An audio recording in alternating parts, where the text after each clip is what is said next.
Right మరికొన్ని గంటలే మిగిలింది.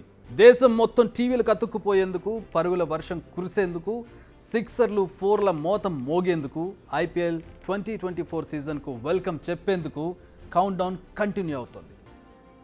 16 సీజన్లుగా అలరిస్తున్న ఈ క్రికెట్ సమరం 17వ సీజన్లోకి గ్రాండ్గా ఎంట్రీ ఇచ్చేందుకు రెడీ అయింది. ఈసారి ఐపీఎల్లో ఎన్నో ట్విస్టులు ఉన్నాయి, ఎన్నో సంచలనాలు నమోదు కాబోతున్నాయి, ఎన్నో రికార్డులు బద్దలు కాబోతున్నాయి. రూల్స్ మారాయి, కెప్టెన్స్ మారారు. సీజన్ స్టార్ట్ కాకముందే ఎన్నో సెన్సేషన్స్ క్రియేట్ చేసిన ఐపీఎల్ రేపటి నుంచి మరిన్ని సెన్సేషన్స్కు రెడీ అవుతోంది. చెన్నై చెపాక్ స్టేడియం సిద్ధమైంది. డిఫెండింగ్ ఛాంపియన్ సిఎస్కే ఒకవైపు, Indian most favourite team RCB మరోవైపు. రెండు తలబడబోతున్నాయి, ఫ్యాన్స్కు పిచ్చెక్కించబోతున్నాయి.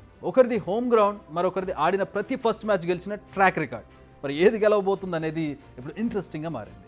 చెపాక్లో సిఎస్కే 64 మ్యాచెస్ ఆడితే 46 మ్యాచ్లో గెలిచింది. అదే ఆర్సీబీ 12 ఆడితే 7 మ్యాచ్లో ఓడింది. సరిగ్గా మ్యాచ్ బిగిన్ అయ్యే 24 గంటల ముందు తల ఫ్యాన్స్కు కోలుకోలేని ట్విస్ట్ ఇచ్చాడు. సిఎస్కే కెప్టెన్సీ పగ్గాలను వదిలిపెట్టేశాడు ధోని. ఇప్పటి వరకు సిఎస్కేకు 5 ట్రోఫీలు అందించిన ధోని ఇప్పుడు తీసుకున్న డెసిషన్ సూపర్ కింగ్స్ ఫ్యాన్స్కు షాక్ అని చెప్పాలి. సిఎస్కే న్యూ కెప్టెన్గా రుతురాజ్ గాయక్వాడ్ని అపాయింట్ చేసింది ఫ్రాంచైజీ. నిజానికి ఇదంతా బ్యాడ్ డెసిషన్ కాదనే చెప్పాలి. ఎందుకంటే చాలా ఏళ్లుగా గాయక్వాడ్ సిఎస్కేకి ఆడుతున్నాడు. ఓపెనింగ్ బ్యాట్స్మెన్గా వచ్చి అద్భుతాలు చేసిన మ్యాచెస్ చాలా ఉన్నాయి. అందుకే సిఎస్కే యాజమాన్యం అతన్ని ఎంపిక చేసినట్లుగా కనిపిస్తోంది. ఇక ధోని ఇలా కెప్టెన్సీ నుంచి తప్పుకోవడం ఇదే ఫస్ట్ టైం అంటే నో అని చెప్పాలి. 2022 సీజన్లో కూడా జడేజాకు బాధ్యతలు అప్పగించి ప్లేయర్గా ఎంట్రీ ఇచ్చాడు ధోని. కానీ ఆ సీజన్లో దారుణంగా ఫెయిల్ అయింది సిఎస్కే. 8 మ్యాచ్ల తర్వాత మళ్ళీ పగ్గాలు తీసుకున్నాడు ధోని. కానీ ఈసారి అలాంటి సీన్ రిపీట్ అయ్యే ఛాన్సెస్ కనిపించడం లేదు. ఎందుకంటే ధోని ఫిట్నెస్ అప్పట్లా లేదు. మోకాలి సర్జరీతో ఇబ్బంది పడుతున్నాడు. నిజానికి గత సీజనే ధోని లాస్ట్ ఐపీఎల్ అనుకున్నారు, కానీ 2024లో కూడా ఆడతానంటూ క్లారిటీ ఇచ్చాడు. ఈ సీజన్లో కెప్టెన్ను రెడీ చేస్తారనుకున్నారు, కానీ సీజన్ స్టార్ట్ కాకముందే పగ్గాలను వదిలేశాడు ధోని. ఇది సిఎస్కే సిచ్యువేషన్.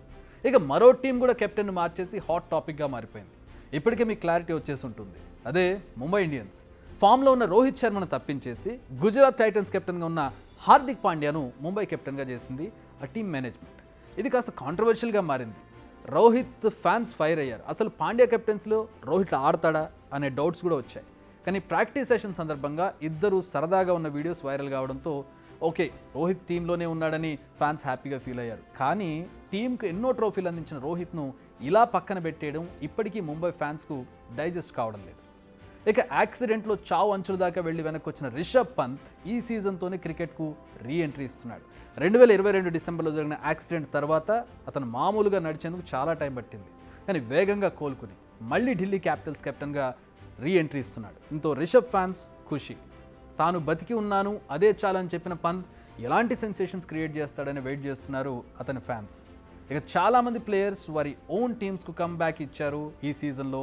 పాండ్యా ముంబైకి వచ్చేశాడు, శార్దుల్ ఠాకూర్ మళ్ళీ సూపర్ కింగ్స్లో చేరాడు, మనీష్ పాండే, మిషెల్ స్టార్క్ మళ్ళీ కోల్కతా చెంత చేరారు.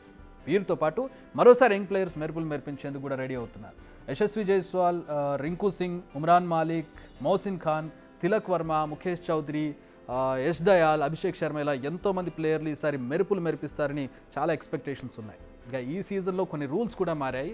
డెసిషన్ రివ్యూ సిస్టమ్కు బదులు స్మార్ట్ రీప్లే సిస్టమ్ను ఇంట్రడ్యూస్ చేయబోతున్నారు. దీంతో థర్డ్ ఎంపైర్ డెసిషన్పై మరింత క్లారిటీ రాబోతోంది.